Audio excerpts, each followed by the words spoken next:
Hey, what's up, guys? Just a little update this week. 7th week of pre-contest diet. Small changes this week, and this is really what, when you're losing body fat, trying to preserve lean body mass, it's always about very small changes. And in order to make those small changes, you have to be very meticulous in tracking your macronutrients and your training and your recovery and your sleep and all that stuff. It allows you to make small changes along the way instead of having to make big drastic changes at some point because you stalled or something like that. So what I did this week, I made a kind of calorie neutral macronutrient adjustment. All it means is that my calories didn't change, but I adjusted my fat down by 5 grams and my carbohydrate up by 15. Again, very small.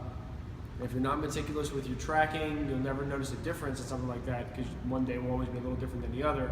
So this comes down to tracking everything. I made kind of a joke, but not really a joke at all, to one of my friends last week about, I weigh my spinach. Yeah, man, I weigh my spinach. So that's kind of what you have to do if you want to, be able to track things, what's working, what's not working. So small adjustment this week. What else did I do this week? I actually went back on the change I made last week. I didn't make that change, the high GI carbs.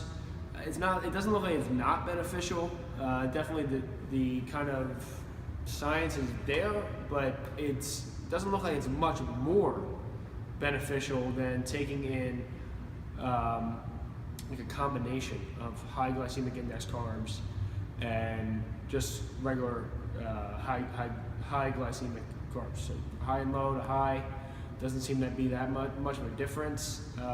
And the kind of downside that I saw to consuming those high GI carbs right afterwards is that you become ravishingly hungry after you consume high glycemic foods. And it's not something I wanted to deal with if I didn't have to.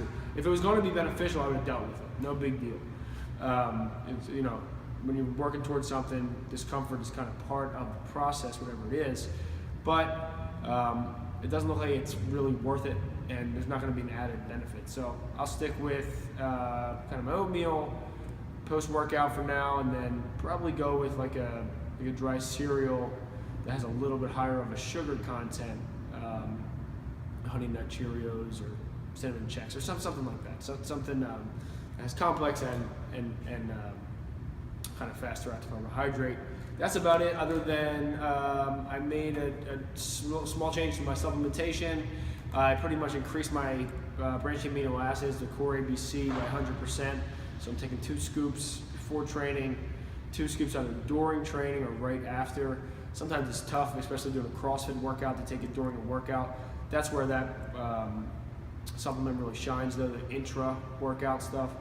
But it's hard unless you're doing like just a lifting workout or a bodybuilding type workout to get it in there. So, pre and then post or somewhere during is a good place for that.